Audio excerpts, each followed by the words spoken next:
All right, let's get right into it. Today we're talking about anxiety, something that honestly millions of us deal with.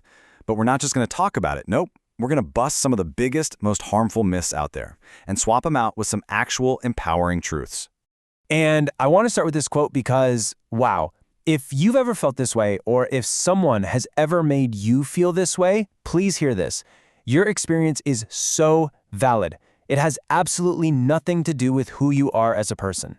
And look, if you experience anxiety, you are so far from alone. I mean, check out this number, 19%. That's the percentage of adults right here in the US who are dealing with an anxiety disorder every single year. Think about that. That's almost 1 in every 5 people. So yeah, this is not some rare thing.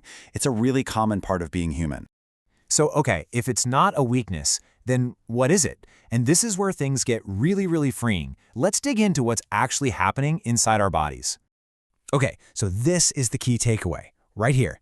Anxiety is a real, physical thing happening inside your nervous system. You can literally measure it. It's kind of like your body's alarm system going haywire. It's got nothing to do with your strength or your willpower or your personality. It's biology. It is not a character flaw. All right, now for the main event. We're going to put some of the most common myths about anxiety right up against the actual truth. This is where we really start to break down that stigma. Yeah, we kind of just talked about this, but it's so important we have to say it again. This myth that feeling anxious means you're weak, it's just completely wrong. The truth, like we see here, is that it's a response from your nervous system. Your body is just reacting. It's a sign that it's trying to protect you, even if that alarm system is a little overactive sometimes. Oof, this next one. This is a trap so many of us fall into, right? The whole just push through it or power through it mindset. But here's what's so wild. The truth is, when you just ignore anxiety, it doesn't just go away. It actually compounds. It can get worse. So the best way forward isn't to ignore it, it's to get checked out and find some support. And here's another big one. The idea that medication is the only way to deal with it. Now look, medication can be a fantastic and life-changing option for a lot of people, but it is absolutely not the only option. Therapy all by itself, especially this one type called cognitive behavioral therapy, or CBT, is super effective for most people. Okay, so with all that in mind, how do you get a better handle on what you might be feeling? Let's switch gears for a second and look at a really practical tool you can use, like right now. It's a super simple 2-minute check-in. So first, it's good to know the difference here. You know, sometimes what we feel is just short-term stress. That's normal.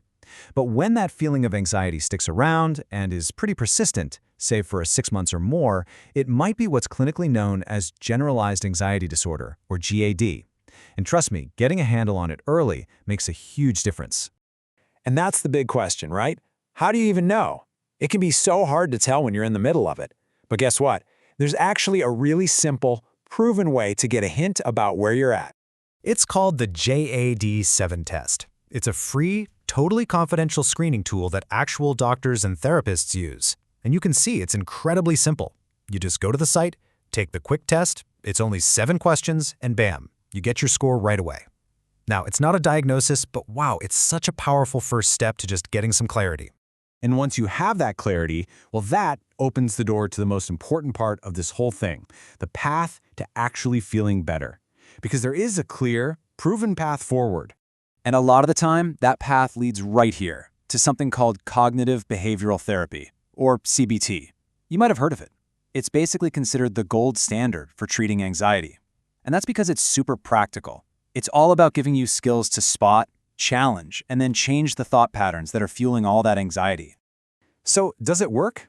Well, just look at this number, 50 to 70%. That's the remission rate for anxiety with CBT. That means half to more than 2/3 of people who do CBT get a major, lasting break from their symptoms. We're not just talking about managing anxiety here. We're talking about really getting better. Okay, so we know therapy works. Awesome. But how do you actually do it? How do you find it? Let's break down the practical side of things. We'll just use one provider, Coping and Healing Counseling, as an example of what's out there.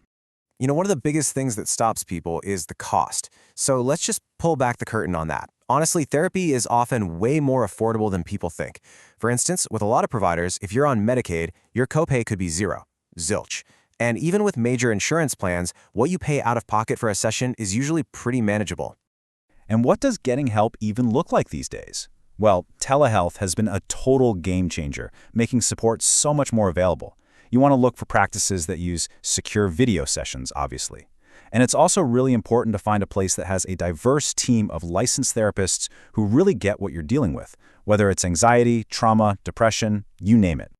So the bottom line is, taking that next step is actually pretty simple. You can usually just call, check out a website, or shoot them an email to get started. And hey, remember that link to the free GAD-7 test we mentioned? That is such a great, no-pressure place to begin. The resources are out there, you just have to reach for them.